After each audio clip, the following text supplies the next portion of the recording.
Okay. Well, it says we're recording, so so we'll do this cool.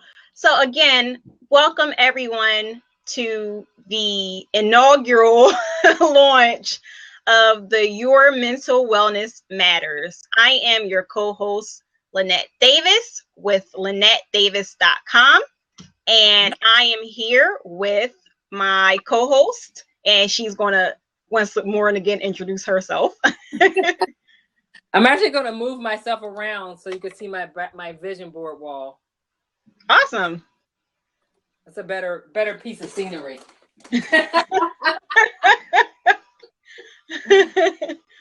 I have mine to the right of me actually, but I figured y'all could see the dream. My chair is blocking it. There we go, dream. But now I think I'm blocking my light. So you are. Oh, I really wanted to show my wall of fame.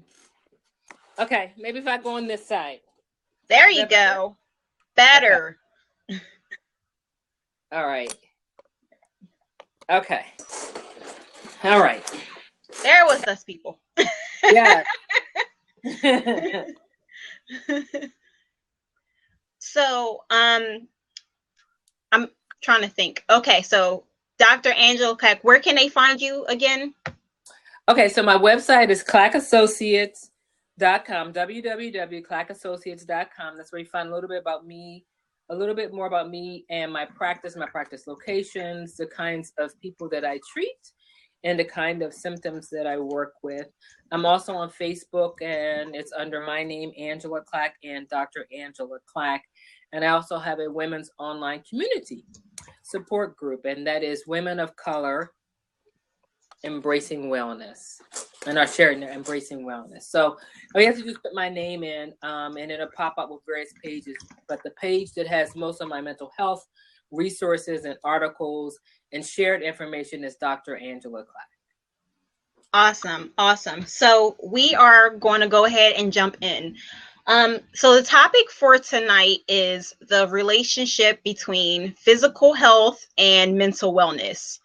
And one of the reasons why we decided to choose this topic is because it seems that January is a huge get fit and start off the new year right with your physical health and hit up the gym and go on some kind of cleansing diet. Exactly.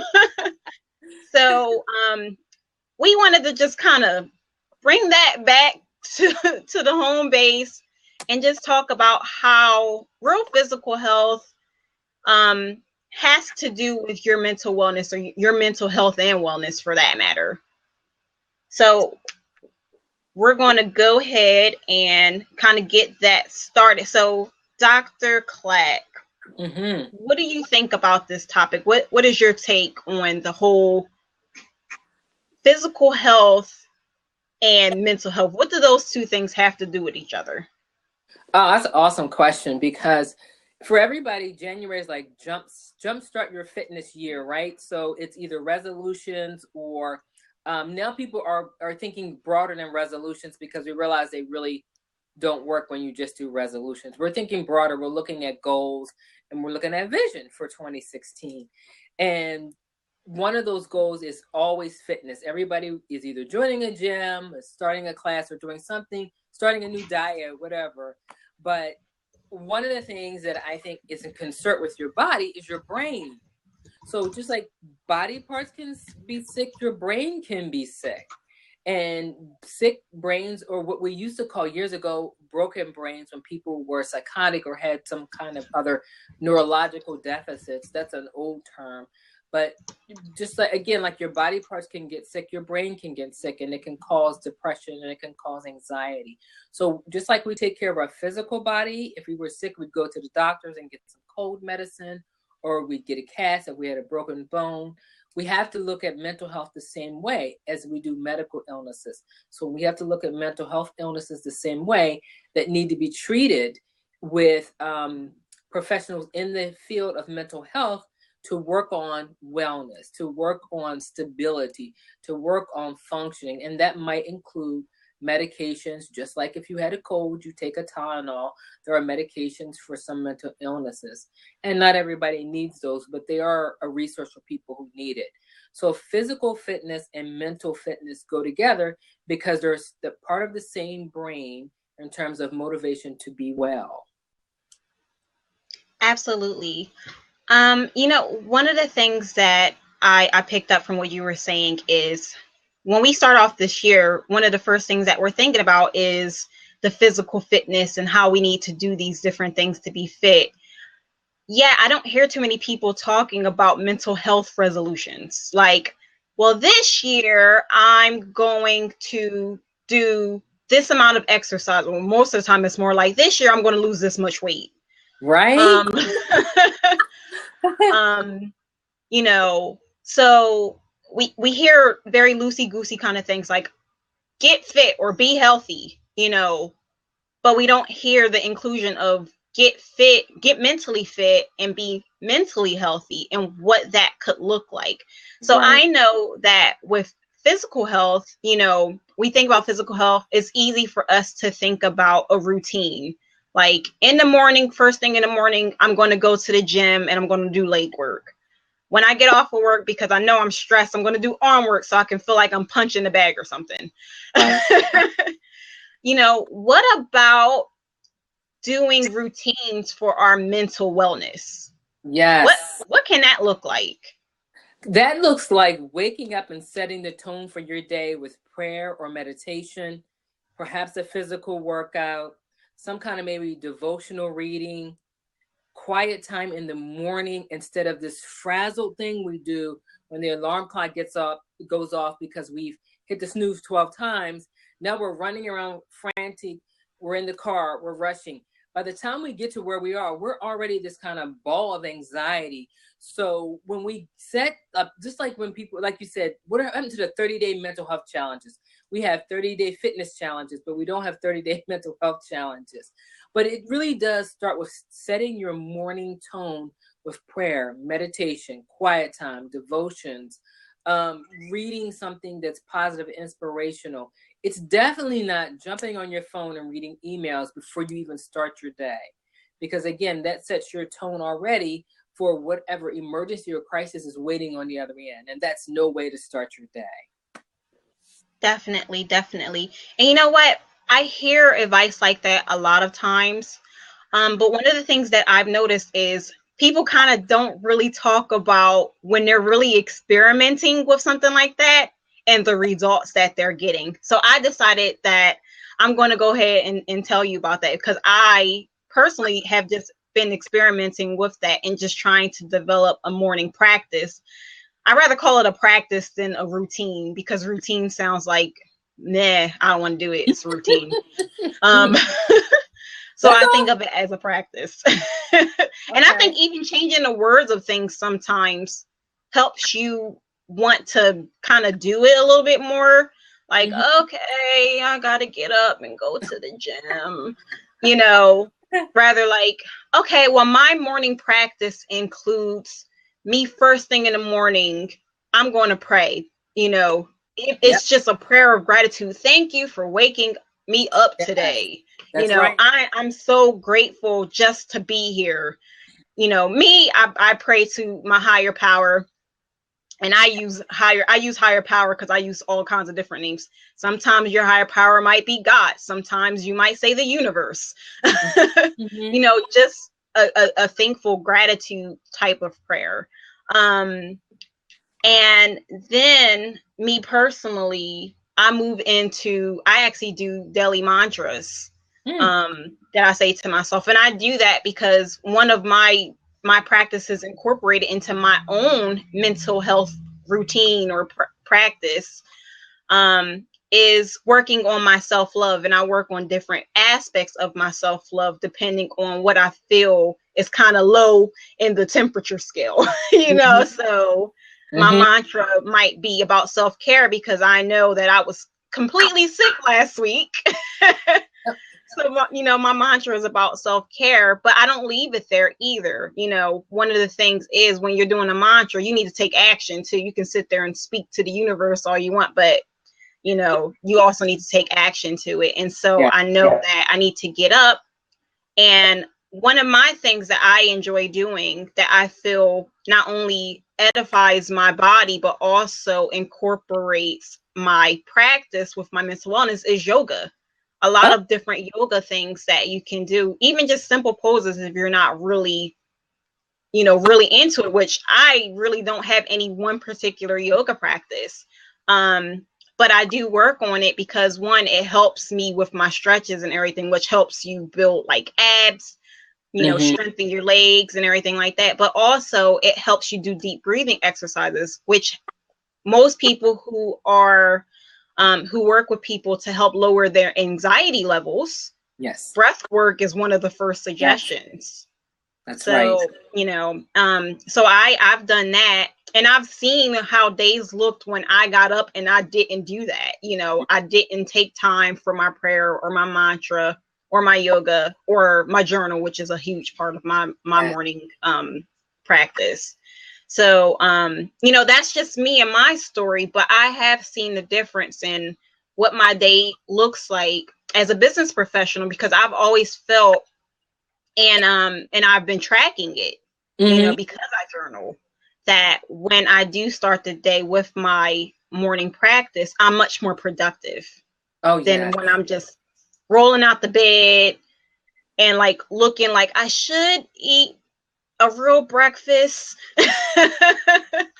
um but I don't have time for it. How about you? What are one of some of your suggestions for trying to incorporate mental wellness into our physical health life the same way we would do any other kind of physical exercise or things of that nature? Yeah. Well, it's interesting when you were talking about you weren't feeling well, and the impact of kind of where that came from. Because before, I think the week after Christmas, I caught a little bit of the flu, and it really took me down for several days. And one of the things that I know is that part of that was my immune system was already compromised. I had worked myself really down that whole month, waiting to the end of the year to take my vacation. And so I already knew that my immune system was weak. And so if I was around someone, which I was, who had a cold, I then caught the cold. And so one of the things that I think is so important for people to recognize is that your immune system is compromised by stress. So when we talk about how does mental wellness and physical wellness comes together, stress is like the main culprit because it impacts every part of your functioning. So although the stress may be in your brain because you're worrying, it can wear down your body. So if you're a person who already has a weakened immune system because you have a diagnosable mental health, diagnosable medical condition like lupus or fibromyalgia, those kind of things, stress will weaken your immune system, which makes it harder for you to fight off viruses. So I know I was at the place of burnout at that point. And usually I know this comes every year at the end. And so I have decided at the end of December, I was following a ministry online and they did a 21, and we're still on our 21-day fast. And I decided that much of my functioning is not just mental health and physical health, it's also spiritual. And so for me, I'm changing the whole way, I'm changing my relationship with food, period. Because food is for fuel. And lots of people eat food because it's there, because we're foodies and we just like food. But there are some foods that can affect the way we retain information. It affects our memory. It affects our energy levels. And so I've decided that I'm going to kind of revamp all of that, my relationship with food, my time management, how well I'm taking care of myself. Because when your body is sick, it's telling you something. When your body is physically sick, you have to say, what is my body telling me? If I have a migraine, what's going on? What am I worrying about? What am I stressed about?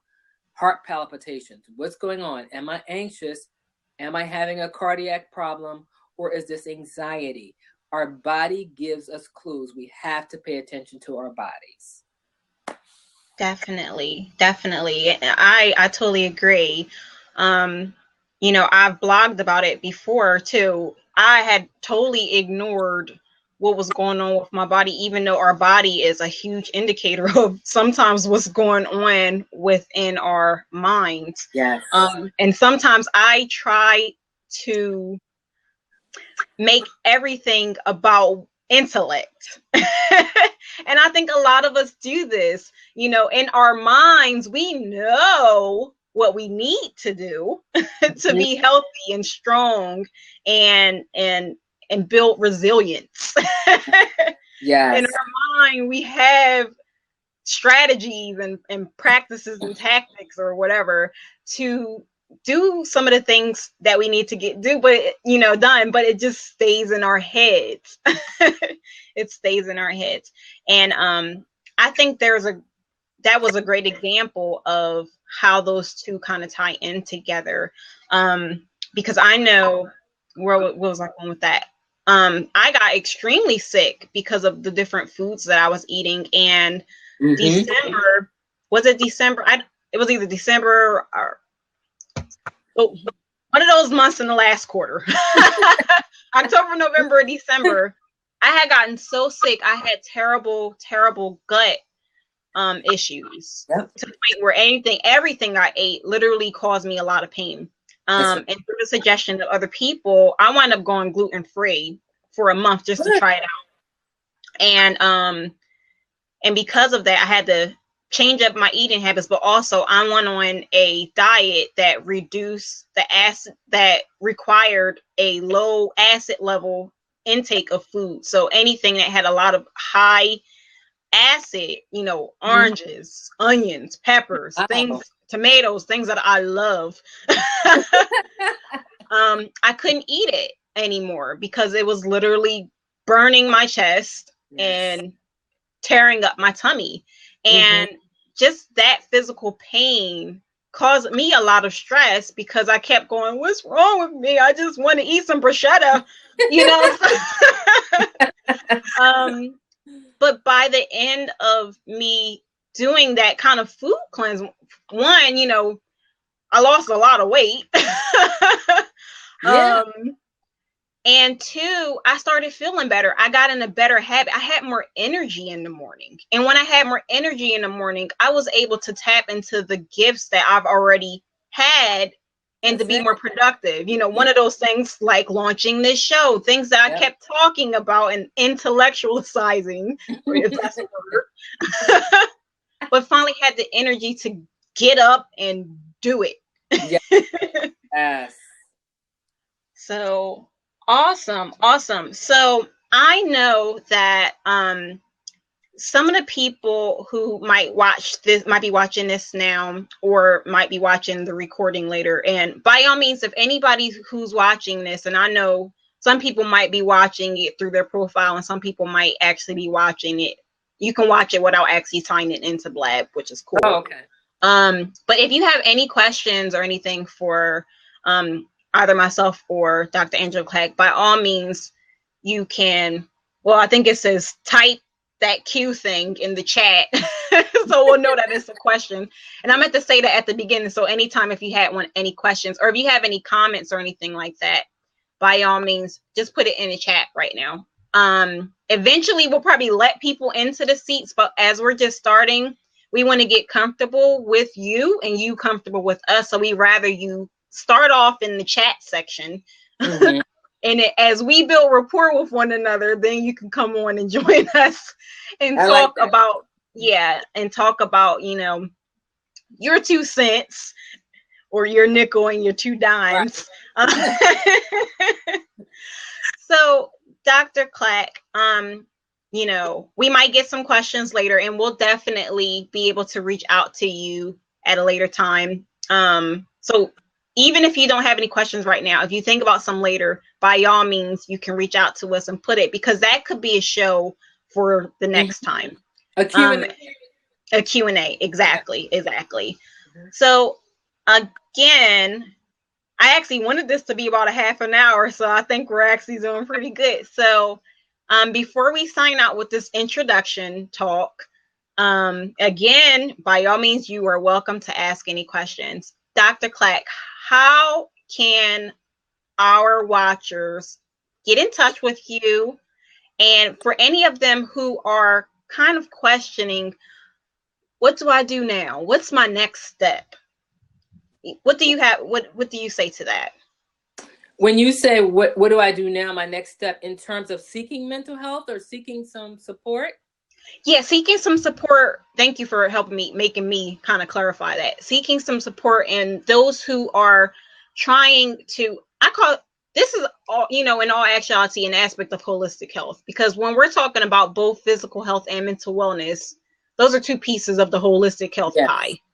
Mm-hmm.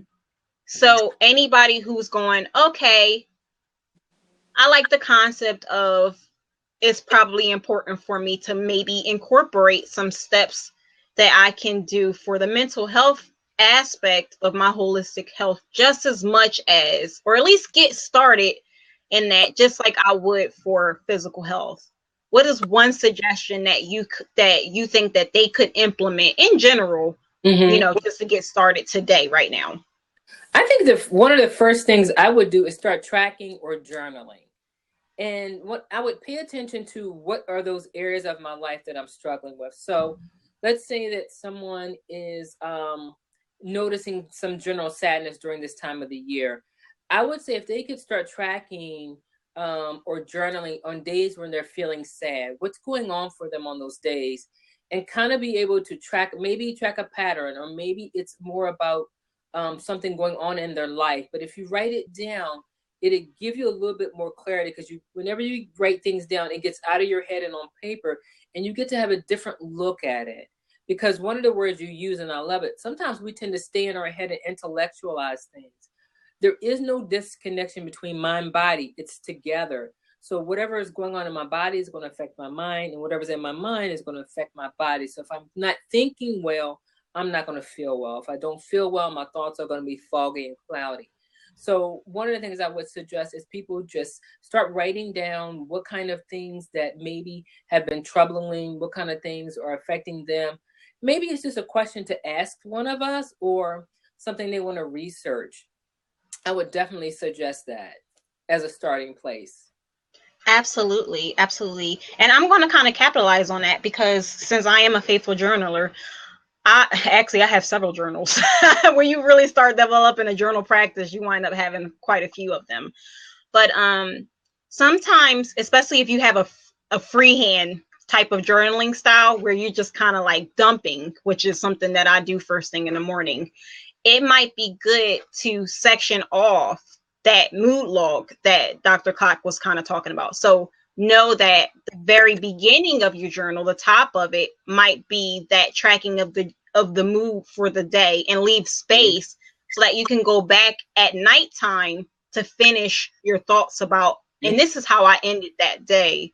This is how I started the day, and this is how I ended the day, and then still having space for just freestyle journaling.